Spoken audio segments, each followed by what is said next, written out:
Yo, it's Elliot. Yo, Elliot, you got strength questions? I got your answer. Yo, Elliot.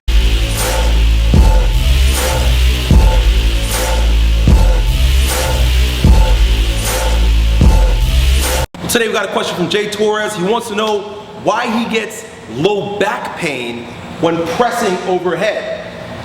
Jay Torres goes on to explain how he hyperlordoses. He's got an excessive curve in his low back when he presses over the top of his head, right?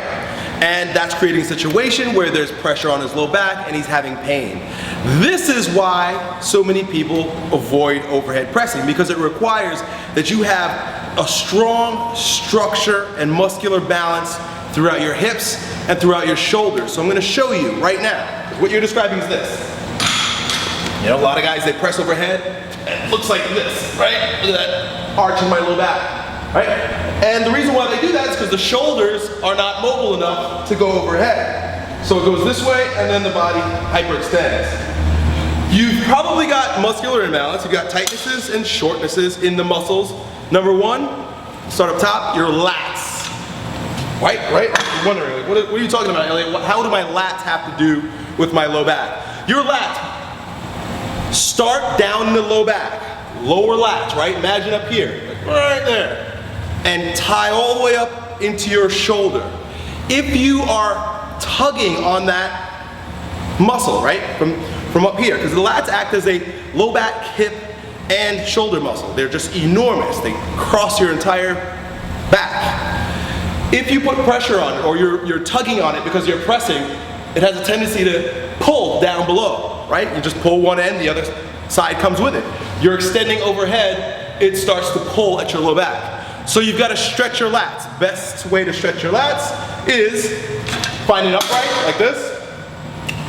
Grab it up high, sink down low. But when you sink low, tuck your butt under. Just the opposite of what you would expect when you press overhead. Tuck your butt under and then drop down, sort of lean down. You're going to feel a big stretch in your armpit, per se, right? So stretch your lats out before you press overhead. That's number one.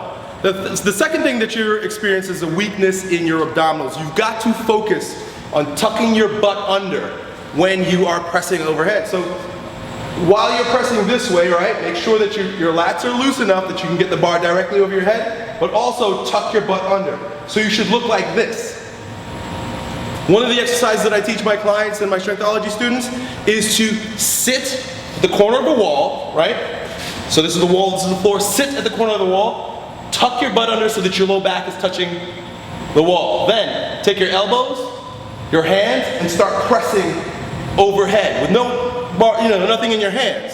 So your butt is tucked under, plus you're forcing external rotation and pressing straight up the wall. So when you can do that, that essentially means you have the capacity to tuck your butt under and press over your head. That means that you're strengthening your deep abdominal wall. You can also use other exercises that isolate the abdominals to help you tuck under, and you're strengthening or you're lengthening the lats and other muscles associated with restricting your shoulder movement.